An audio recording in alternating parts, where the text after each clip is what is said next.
بسم اللہ الرحمن الرحیم۔ اللہ کی بنائی ہوئی اس کائنات کے اندر بہت سارے ایسے بادشاہ آئے جنہوں نے اللہ تعالیٰ کے نظام کو بدلنے کی کوشش کی۔ اللہ تعالیٰ کی ذات کو چھوڑ کر خود خدا بن بیٹھے اور خدائی کا جھوٹا وعدہ کر بیٹھے۔ خدائی کا جھوٹا وعدہ کرنے والے بادشاہوں میں سے ایک بادشاہ ایسا بھی تھا کہ جس کو اللہ تعالیٰ نے پوری روح زمین کی بادشاہت عطا فرمائی تھی۔ اس کے باوجود اس بادشاہ نے نہ صرف خدائی کا جھوٹا وعدہ کیا بلکہ یہ اس قدر سرکش اور نافرمان ہو گیا کہ اللہ تعالیٰ کی ذات کو جنگ کرنے کے لیے للکارنے لگا اور معاذ اللہ تعالیٰ کو جنگ کرنے کے لیے کہنے لگا۔ پیارے دوستو، آج کی اس ویڈیو میں ہم آپ کو بتائیں گے کہ اللہ تعالیٰ کو جنگ کرنے کے لیے للکارنے والا بدبخت بادشاہ نمرود کون تھا، اور جب اس بدبخت بادشاہ نے اللہ تعالیٰ کو جنگ کے لیے للکارا تو پھر اللہ تعالیٰ نے کون سی حقیر مخلوق کے ذریعے اس کے ساتھ جنگ کی اور اس بدبخت بادشاہ کو ہلاک کر دیا اور پوری دنیا کے لیے عبرت کا نشان بنا دیا۔ پیارے دوستو، قرآن پاک کے اس عبرت ناک اور ایمان افروز واقعے کو سننے کے لیے آپ سے ہماری یہ گزارش ہے کہ ہماری اس ویڈیو کو اینڈ تک ضرور دیکھیے گا۔ اس ویڈیو کی تاریخ میں 4 بادشاہ ایسے گزرے ہیں کہ جن کو اللہ تعالیٰ نے پوری روح زمین کی حکومت عطا فرمائی تھی۔ ان میں سے 2 بادشاہ مسلمان تھے اور 2 کافر۔ مسلمان بادشاہوں میں سے ایک کا نام حضرت ذوالقرنین علیہ السلام ہے اور دوسرے کا نام حضرت سلیمان علیہ السلام ہے، جن کو اللہ تعالیٰ نے منصب نبوت پر فائز فرمایا تھا۔ اور کافر بادشاہوں میں سے ایک کا نام نمرود اور دوسرے کا نام بخت نصر تھا۔ خدائی کا جھوٹا وعدہ کرنے والا بادشاہ نمرود شہر بابل کا حاکم تھا۔ اس بادشاہ کا نام نمرود بن کانان بن قوس بن سام بن نوح تھا۔ روایات میں آتا ہے کہ اللہ تعالیٰ نے نمرود کو پورے روح زمین پر حکومت عطا فرمائی تھی اور اس بادشاہ نے پورے روح زمین پر 400 سال تک حکومت کی۔ یہ ایک جابر اور ظالم بادشاہ تھا اور اس کے دور کے اندر بت پرستی عام تھی۔ لوگ اللہ تعالیٰ کی وحدانیت کو چھوڑ کر بتوں کی پوجا کیا کرتے تھے اور نمرود کو اپنا خدا مانتے اور اس کی عبادت کیا کرتے۔ اس نمرودی دور کے اندر بت پرستی اس قدر عام تھی کہ تمام نمرودیوں نے اپنے خداؤں کے طور پر بہت سارے بت بنائے ہوئے تھے جن کی وہ لوگ پوجا کیا کرتے تھے۔ اس کے ساتھ ساتھ نمرود خود کو بھی خدا کہلواتا اور لوگوں کو بھی اپنی پوجا کرنے کا حکم دیتا۔ اس قوم کی ہدایت کے لیے اللہ تعالیٰ نے اپنے پیارے پیغمبر حضرت ابراہیم علیہ السلام کو مبعوث فرمایا۔ کفر و شرک اور بت پرستی کے دور کے اندر حضرت ابراہیم علیہ السلام وہ واحد شخص تھے جو اللہ تعالیٰ کی وحدانیت پر ایمان رکھتے تھے اور بتوں کے بجائے اللہ تعالیٰ کی عبادت کیا کرتے تھے۔ حضرت ابراہیم علیہ السلام نے جب اس قوم کو اللہ تعالیٰ کی ذات کو چھوڑ کر بتوں کی پوجا کرتے ہوئے دیکھا تو حضرت ابراہیم علیہ السلام نے اس قوم کو ہدایت کی طرف بلوایا اور بتوں کی پوجا کرنے کے بجائے اللہ تعالیٰ کی عبادت کرنے کا حکم دیا۔ حضرت ابراہیم علیہ السلام نے اپنی قوم سے فرمایا کہ اللہ تعالیٰ کی ذات ایک ہے پر ہمیں اسی کی عبادت کرنا چاہیے، لیکن یہ نمرودی قوم اپنے کفر و شرک سے باز نہ آئی اور اسی طرح بتوں کی پوجا کرتے رہے۔ ایک دن حضرت ابراہیم علیہ السلام نے اس قوم کے جھوٹے خداؤں کو اس قوم کے سامنے جھوٹا ثابت کرنے کا ارادہ کیا اور حضرت ابراہیم علیہ السلام اس مقام پر تشریف لے گئے جہاں ان کے وہ تمام بت پڑے ہوئے تھے کہ جن کی یہ لوگ پوجا کیا کرتے تھے۔ حضرت ابراہیم علیہ السلام جب اس قوم کے بت خانے میں پہنچے تو وہاں ان کے تمام بڑے بت پڑے ہوئے تھے۔ حضرت ابراہیم علیہ السلام نے ان کے تمام بتوں کو توڑ دیا اور تمام بتوں کو توڑنے کا الزام ان کے بڑے بت پر لگا دیا۔ اس کے بعد جب تمام نمرودی بت خانے میں واپس آئے تو انہوں نے اپنے بتوں کو ٹوٹا ہوا دیکھا۔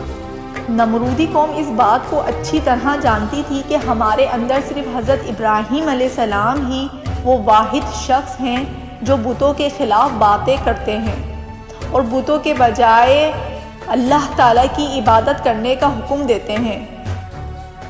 لہٰذا جب نمرودیوں نے اپنے خدا کو ٹوٹا ہوا دیکھا تو وہ سمجھ گئے کہ یہ کام حضرت ابراہیم علیہ السلام کا ہے۔ چنانچہ تمام نمرودیوں نے حضرت ابراہیم علیہ السلام سے بدلہ لینے کے لیے حضرت ابراہیم علیہ السلام کو قتل کرنے کا منصوبہ بنا لیا۔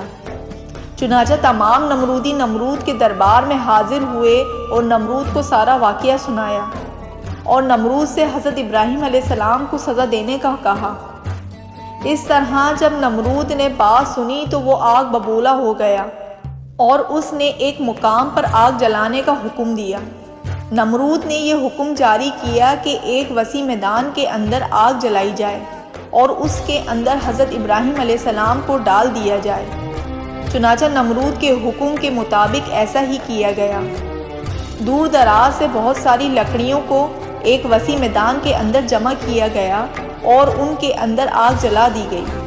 حضرت ابراہیم علیہ السلام کو سزا دینے کے لیے جو آگ جلائی گئی تھی وہ اس قدر زیادہ تھی کہ اس کے شعلے آسمان کو چھو رہے تھے۔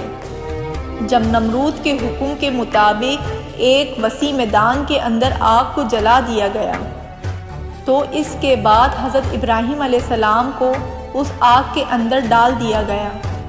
جیسے ہی حضرت ابراہیم علیہ السلام اس آگ کے اندر تشریف لائے تو اللہ تعالیٰ نے فوراً آگ کو حکم دیا کہ اے آگ تو حضرت ابراہیم علیہ السلام پر ٹھنڈی اور سلامتی والی ہو جا۔ تو وہ آگ اللہ تعالیٰ کے حکم کے مطابق حضرت ابراہیم علیہ السلام پر ٹھنڈی اور سلامتی والی ہو گئی۔ حضرت ابراہیم علیہ السلام ارشاد فرماتے ہیں کہ میں جتنے دن آگ میں رہا اتنے دن میں اللہ تعالیٰ کے خاص فضل اور رحمت میں رہا تھا، اور جو سکون مجھے اللہ تعالیٰ کی طرف سے مجھے آگ کے اندر عطا کیا گیا وہ اس سے پہلے کبھی نہ تھا۔ کچھ دنوں کے بعد حضرت ابراہیم علیہ السلام اس آگ سے زندہ باہر تشریف لے آئے۔ یہ منظر دیکھ کر تمام نمرودی حیران رہ گئے، لیکن اس کے باوجود نمرود اور نمرودی قوم اللہ تعالیٰ کی وحدانیت پر ایمان نہ لائی اور اسی طرح اپنی بت پرستی کے اندر مبتلا رہے۔ لیکن اس کے باوجود حضرت ابراہیم علیہ السلام اپنے عہد سے پیچھے نہ ہٹے اور مسلسل اپنی قوم کو حق کی دعوت دیتے رہے۔ حضرت ابراہیم علیہ السلام نے نمرود کو بار بار سمجھایا اور اس کو کفر و شرک سے باز آنے اور اللہ تعالیٰ کی وحدانیت پر ایمان لانے کا کہا۔ حضرت ابراہیم علیہ السلام کی یہ بات سن کر نمرود اللہ تعالیٰ کی وحدانیت کا انکار کرنے لگا اور حضرت ابراہیم علیہ السلام سے مناظرہ کرنے لگا، اور حضرت ابراہیم علیہ السلام کے سامنے نمرود نے خدائی کا دعویٰ کر دیا۔ نمرود نے حضرت ابراہیم علیہ السلام سے مناظرہ کرتے ہوئے یہ سوال کیا کہ تیرا رب کون ہے؟ تو حضرت ابراہیم علیہ السلام نے ارشاد فرمایا کہ میرا رب وہ ہے جو زندگی اور موت دیتا ہے۔ یہ بات سن کر نمرود مسکرانے لگا اور حضرت ابراہیم علیہ السلام سے کہنے لگا تو یہ تو میں بھی کر سکتا ہوں۔ چنانچہ نمرود نے تکبر کے ساتھ 2 قیدیوں کو بلوایا جن کو سزائے موت ہو چکی تھی، جن میں سے ایک کو نمرود نے قتل کر دیا اور دوسرے کو آزاد کر دیا، اور اس طرح نمرود تکبر کے ساتھ حضرت ابراہیم علیہ السلام سے کہنے لگا کہ دیکھو میں نے ایک کو زندگی دے دی اور ایک کو موت دے دی۔ اس طرح نمرود حضرت ابراہیم علیہ السلام کے سامنے اپنے آپ کو خدا کہنے لگا، اور اس کے بعد نمرود پھر حضرت ابراہیم علیہ السلام سے پوچھنے لگا کہ حقیقی خدا تو میں ہوں، بتا تیرا خدا کون ہے؟ اس کے بعد حضرت ابراہیم علیہ السلام نے نمرود کو اس کی عقل کے مطابق جواب دیا کہ میرا رب وہ ہے جو سورج کو مشرق سے طلوع کرتا ہے اور مغرب میں غروب کرتا ہے۔ اگر تو سچا خدا ہے تو سورج کو مغرب سے طلوع کر کے دکھا۔ چنانچہ جب نمرود نے حضرت ابراہیم علیہ السلام کی یہ بات سنی تو اس کا رنگ اڑ گیا اور وہ لاجواب ہو گیا، اور اس طرح کمزور لاجواب ہو کر اپنی پوری قوم کے اندر ذلیل و رسوا ہو گیا۔ اس کے بعد بھی کئی مرتبہ حضرت ابراہیم علیہ السلام نے نمرود کو اللہ تعالیٰ کی وحدانیت کی طرف بلوایا، لیکن نمرود اپنی سرکشی سے باز نہ آیا اور اسی طرح کفر و شرک میں مبتلا رہا۔ چنانچہ حضرت ابراہیم علیہ السلام کے بار بار دعوت حق دینے سے نمرود تنگ آ گیا، اور بالآخر تنگ آ کر نمرود حضرت ابراہیم علیہ السلام سے کہنے لگا کہ اگر تیرا خدا سچا ہے تو اس کو بول کہ وہ اپنی فوج بھیجے اور میرے ساتھ جنگ کر لے۔ چنانچہ جیسے ہی نمرود نے حضرت ابراہیم علیہ السلام کے سامنے یہ بات کی، فوراً حضرت جبرائیل علیہ السلام حضرت ابراہیم علیہ السلام کی بارگاہ میں حاضر ہوئے اور حضرت ابراہیم علیہ السلام سے کہنے لگے کہ اللہ تعالیٰ کا لشکر جنگ کے لیے تیار ہے۔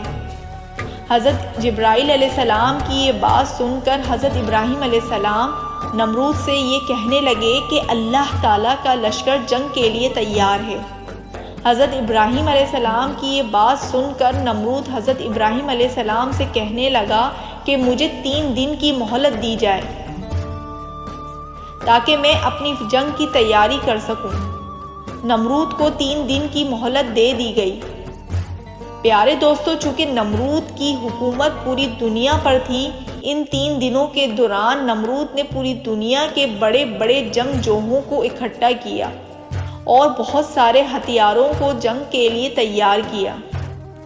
اس طرح جب نمرود نے 3 دن کے اندر اپنی تمام تیاری مکمل کر لی، اس کے بعد نمرود حضرت ابراہیم علیہ السلام کو تکبر کے ساتھ للکار کر کہنے لگا کہ ہماری فوج جنگ کے لیے تیار ہے، اپنے رب سے کہو کہ اپنی فوج کو بھیجے اور ہمارے ساتھ جنگ کرے۔ نمرود کی یہ بات سن کر حضرت ابراہیم علیہ السلام نے اللہ تعالیٰ کی بارگاہ میں دعا کی تو اللہ تعالیٰ نے مچھروں کی ایک فوج کو بھیجا۔ ان مچھروں کی تعداد اس قدر زیادہ تھی، وہ مچھر پورے آسمان پر پھیل گئے۔ اللہ تعالیٰ نے ان مچھروں کو نمرودی فوج پر مسلط کر دیا، اور یہ مچھر پھر اللہ تعالیٰ کے حکم سے دیکھتے ہی دیکھتے نمرودی فوج کا گوشت کھا گئے اور ان کا خون پی گئے۔ اس وقت تمام نمرودی فوج کی ہڈیاں ہی ہڈیاں باقی رہ گئیں۔ چنانچہ اس دردناک منظر کو دیکھ کر نمرود اپنے محل کی طرف دوڑا اور اپنی بیوی کے کمرے کے اندر چھپ گیا۔ اس دوران اللہ تعالیٰ کے حکم سے ایک لنگڑا مچھر نمرود کے گھر میں داخل ہوا۔ نمرود نے جب اس مچھر کو دیکھا تو اپنی بیوی سے کہنے لگا کہ یہ وہ مخلوق ہے کہ جس نے ہماری فوج کو ہلاک کر دیا۔ اس گفتگو کے دوران وہ لنگڑا مچھر پھر اللہ تعالیٰ کے حکم سے نمرود کی ناک میں داخل ہو گیا۔ وہ لنگڑا مچھر نمرود کی ناک کو چاٹنے لگا۔ جب وہ مچھر نمرود کے دماغ کو چاٹتا تو اس سے نمرود کو اس قدر تکلیف ہوتی کہ نمرود اپنے سر کو دیواروں پر مارنے لگ جاتا۔ اس طرح اللہ تعالیٰ کے حکم سے وہ لنگڑا مچھر نمرود کے دماغ میں کئی دنوں تک رہا۔ اس وقت نمرود نے اپنے محل کے اندر یہ حکم جاری کر دیا کہ جو بھی میرے محل کے اندر داخل ہو تو وہ پہلے نمرود کے سر پر جوتے مارے۔ اس طرح جوتے مارنے کے بعد نمرود کو کچھ دیر کے لیے آرام محسوس ہوتا، لیکن کچھ دیر بعد پھر درد محسوس ہونے لگ جاتا۔ اس طرح اللہ تعالیٰ نے نمرود کو ایک حقیر اور لنگڑے مچھر کے ذریعے سزا دی۔ نمرود اپنے سر کو سلاخوں کے ساتھ پیٹتا رہا، یہاں تک کہ اللہ تعالیٰ نے اس کو دردناک موت دی اور یہ اپنے سر کو مارتا مارتا ہلاک ہو گیا۔ وہ نمرود جو پوری دنیا پر حکومت کرنے والا بادشاہ تھا، اور وہ نمرود جو اللہ تعالیٰ کو تکبر کے ساتھ جنگ کے لیے للکار رہا تھا، اس نمرود کو اللہ تعالیٰ نے ایک حقیر اور لنگڑے مچھر کے ہاتھوں ہلاک کروایا اور پوری دنیا کے لیے عبرت کا نشان بنا کر رکھ دیا۔ بے شک اللہ پاک ہر چیز پر قادر ہے۔ ہمارے چینل کو سبسکرائب کریں اور اوپر دیے گئے بیل کے بٹن کو کلک کریں تاکہ آنے والی ہر نئی ویڈیو آپ تک پہنچ سکے۔